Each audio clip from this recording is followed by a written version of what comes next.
Hello दोस्तों, कैसे हैं आप? आपका स्वागत है अपने चैनल गोल ऑफ एजुकेशन पे। और आज हम जो संविधान के स्रोत करने जा रहे हैं, जो मास्टर कैडर और पीएस टेट और अदर एग्जाम्स टीजीटी पीजीटी और एसएसटी के जो भी एग्जाम होते हैं उनके लिए बहुत जरूरी इंपॉर्टेंट टॉपिक है। तो आइए हम देखते हैं कि जो हमारे संविधान के स्रोत हैं, इसको कई संविधानों के निचोड़ से बनाया गया है। अलग अलग देशों के संविधानों से अच्छी अच्छी बातें लेकर इसे बनाया गया है। तो हम देखते हैं कि किस बात को कहां से लिया गया है, किस स्रोत को कहां से लिया गया है। पहला जो है हमारा भारत शासन अधिनियम 1935, ये इम्पोर्टेंट भाग है हमारे संविधान का, जिसमें बहुत सारी बातें जो हैं जो 1935 में से ली गई हैं। तो हम देखते हैं कि संघात्मक व्यवस्था है जो, और न्यायपालिका की शक्ति।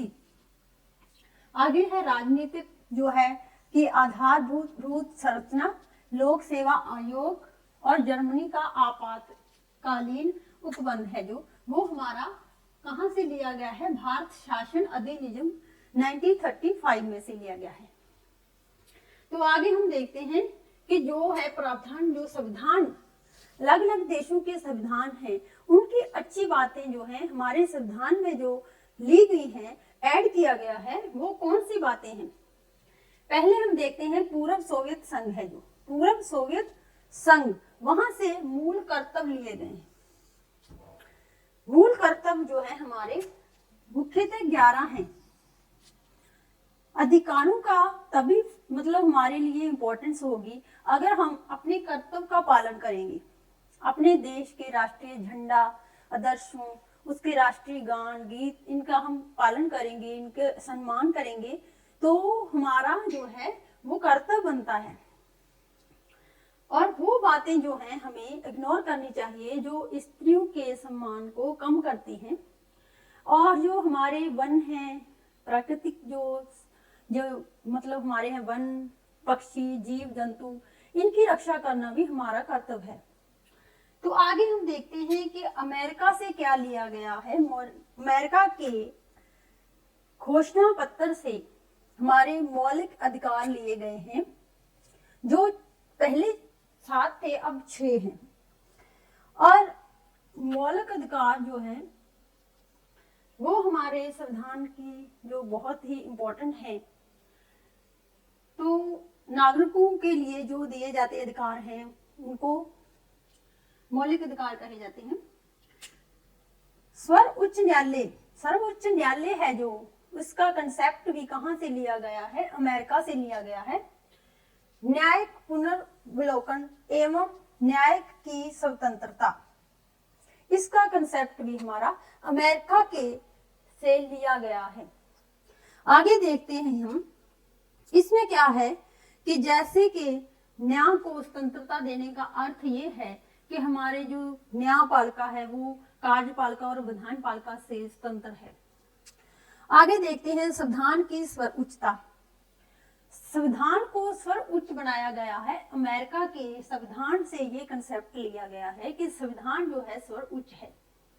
इसको मुख्य रखकर ही हमारे जो राजनीतिक नेता हैं वो अपना जो भी काम करते हैं, जो नीतियां बनाते हैं, जो उनके उद्देश्य होते हैं, वो हमारे संविधान को मुख्य रखकर ही बनाए जाते हैं, ताकि जो संविधान में जो बातें लिखी गई हैं वो उनका उल्लंघन नहीं होना चाहिए। उन धाराओं का, उन अनुच्छेदों को ध्यान में रखते हुए नीतियां और अपने जो कार्य हैं वो बनाए जाते हैं। तो आगे हम देख लेते हैं कि संविधान की सर्वोच्चता हो गया, ये भी अमेरिका से लिया गया है। राष्ट्रपति पर महाभियोग। अमेरिका में क्या है कि राष्ट्रपति का शासन होता है, उसमें राष्ट्रपति शासन करता है पूरे देश पर, और उसको हटाने के लिए महाभियोग जो है वो कंसेप्ट लागू है।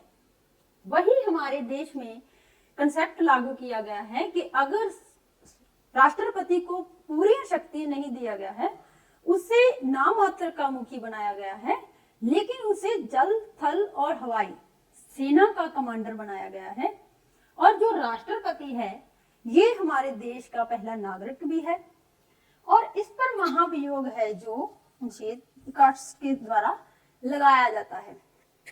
इसका अर्थ है कि अगर कोई राष्ट्रपति योग्य नहीं है काम करने के, जहां वो संविधान के पालन नहीं कर रहा है, उसके अनुसार मतलब नहीं काम कर रहा है, तो इस दोनों सदनों में, लोकसभा और राज्यसभा में जो है बहुमत पास करके उन्हें हटाया जा सकता है। आगे हम देखते हैं राष्ट्रपति का पद एवं राज्यसभा का पदेन सभापति है जो, वो भी ये कंसेप्ट है हमारा, वो अमेरिका के संविधान से लिया गया है।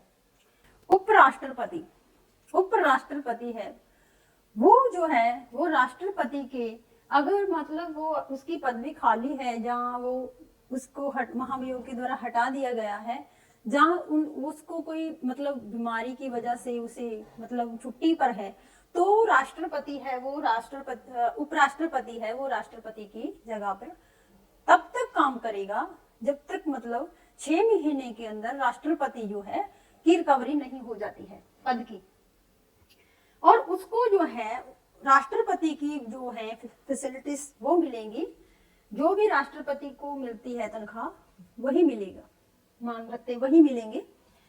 आगे है कि हमारा जो पद है वो अमेरिका से लिया गया है। राज्यसभा का पदेन सभापति भी ये होता है जो उपराष्ट्रपति है। तो राष्ट्रपति में संघ की कार्यपालिका की शक्ति, चाहे हमारा राष्ट्रपति है वो नाम मात्र का मुखी है, लेकिन उसमें कार्यपालिका की जो वो शक्ति अमेरिका से हमारे संविधान में दी गई है। राष्ट्रपति का संघ रक्षा बलों का सर्वोच्च समावेश, ये अब ये है कि रक्षा बल आपको पहले बताया गया है, जो 3 सेनाएं हैं हमारे देश की, उसका कमांडर है, उन्हें निर्देश जो है हमारा राष्ट्रपति ही उन्हें देता है। तो उनके जो हमारे देश की रक्षा है, रक्षा बलों को जो है आदेश है वो राष्ट्रपति देता है। तो आगे हम अगला देख लेते हैं कि चौथा, ब्रिटिश जो है संविधान, ब्रिटिश संविधान से ली गई है संसदीय प्रणाली। एग्जाम में पूछा जाता है कि संसदीय प्रणाली कहाँ से ली गई है, तो वो इंग्लैंड से, जैसे इंग्लैंड भी लिखा हो सकता है और जो है ब्रिटिश संविधान भी लिखा हो सकता है। एकल नागरिकता, इसका अर्थ ये है, एकल नागरिकता का अर्थ जो है कि हमें अपने एक देश की ही नागरिकता मिलेगी। अगर हम अपने देश को छोड़कर किसी और देश में निवास कर लेते हैं, वहां पर रहने लग जाते हैं 5 साल के बाद मतलब, तो हमारी जो है नागरिकता खत्म हो जाती है। हमारा अगर कहीं और रजिस्ट्रेशन हो जाती है नागरिकता के तौर पर, तो हम जो है अपने भारत के नागरिक नहीं रह जाते हैं। जन्म के आधार पर माता पिता हैं हमारे, रजिस्ट्रेशन करने के द्वारा हमें जो है हमारे भारत की नागरिकता मिल सकती है। तो है आगे है हमारा विधि का शासन, आगे है हमारा विधि का शासन, विधि की निर्माण की प्रक्रिया, ये एक प्रक्रिया है वो संसद करती है। मतलब विधियां जो है हमारे काम करने की विधि है वो भी ब्रिटिश संविधान से ली गई है कि कैसे हमारा जो है प्रोसेस आगे चलेगा। संसदीय विशेषाधिकार, संसदीय विशेषाधिकार ये है कि कोई भी बिल है हमारे देश का वो हमारे संसद में पास होगा, पहले संसद उसे पास करेगी, फिर वह राष्ट्रपति के पास जाएगा और उसे सर्वोच्च जो है न्यायालय उसे मतलब उसको वेरीफाई करके उस बिल को लागू करेगा। आगे है चुनाव में सर्वाधिक मत है, जो के आधार पर जीत की प्रक्रिया भी ब्रिटिश संविधान से ली गई है कि जो बहुमत दल का नेता होगा वही हमारे देश का प्रधानमंत्री होगा और वही देश के शासन को चलाएगा, और जिससे बहुमत मिलेगा वही हमारे देश में जो है वो चुनाव में जीत जो प्राप्त करेगा। द्वैसंसदीय का मतलब व्यवस्था का अर्थ है कि 2 संसद होंगे, जैसे उच्च सदन, निम्न सदन।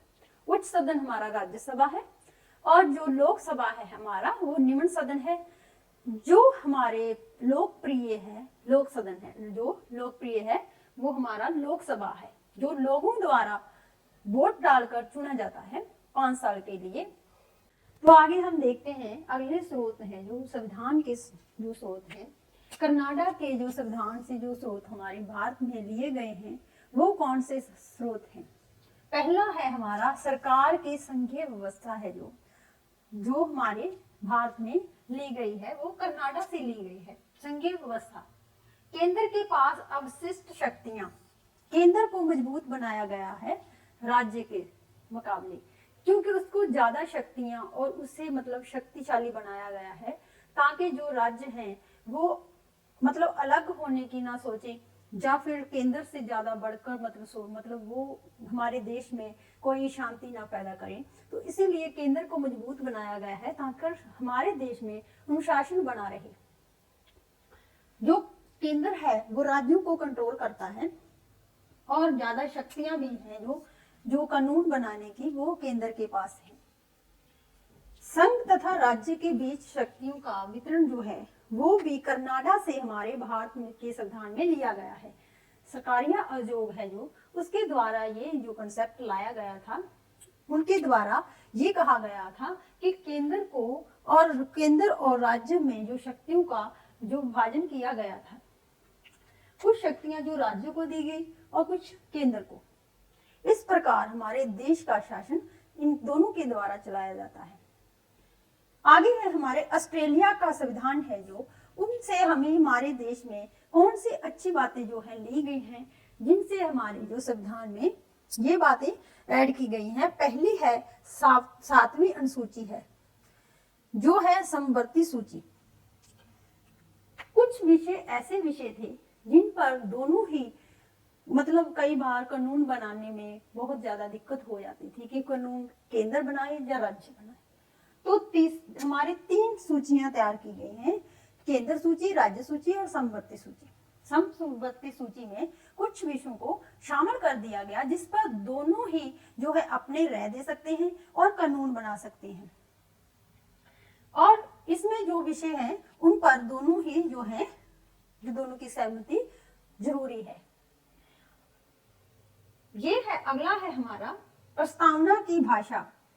हमारे भारत की जो प्रस्तावना पहले दी गई है, जिसमें बहुत सारी बातें, जिसको संविधान को समझने के लिए प्रस्तावना में पहले जो जिसने प्रस्तावना को समझ लिया, समझ लो पर संविधान को समझ लिया, जो बातें प्रस्तावना में लिखी गई हैं, जैसे उसकी भाषा है कि उसकी भाषा को कहाँ से लिया गया है, ऑस्ट्रेलिया का संविधान है उससे लिया गया है, उसके अनुसार ही उसे लिखा गया है। केंद्र और राज्यों का संबंध वो भी ऑस्ट्रेलिया से लिया गया है। केंद्र और राज्यों के बीच कैसे संबंध होंगे, उनमें शक्तियों, उनमें कुछ मतलब ऐसा ना हो कि दोनों में कुछ कोई मतलब ऐसा हो जाए कि दोनों में कानून बनाने पर कोई भी जैसे भेद हो जाए। तो इससे बचने के लिए जो है उनके संबंधों को कंट्रोल करने के लिए जो भी बातें ली गई हैं वो ऑस्ट्रेलिया से ली गई हैं। आगे है हमारा आयरलैंड का संविधान है। आयरलैंड के संविधान से हमें पता है राज्य के नीति निर्देशक तत्व हैं जो 4th भाग में दिए गए हैं, जो हमारे 36 से लेकर 51 तक दिए गए हैं। आगे है हमारा राष्ट्रपति की निर्वाचन मंडल एवं निर्वाचन की पद्धति। इसको हमें अनुपातिक जो एकल जो पद्धति को अपनाया गया है। राष्ट्रपति के चुनाव में वही व्यक्ति जो हैं चुनाव में शामिल होते हैं, केंद्र और राज्य जो लोकसभा के, राज्यसभा के जो चुने हुए व्यक्ति हैं, जो मनोनीत व्यक्ति हैं वो इसमें शामिल नहीं होते हैं। राष्ट्रपति के द्वारा 14 व्यक्ति जो है मनोनीत किए जाते हैं सदन में, लेकिन वो इनके चुनाव में शामिल नहीं हो सकते हैं। विधान जो सभा के जो मेंबर होते हैं वो भी इसमें, जो राज्य की विधानसभाएं हैं उनके मेंबर भी इसमें शामिल होते हैं। आगे है हमारा राष्ट्रपति द्वारा राज्यसभा में समाज सेवा।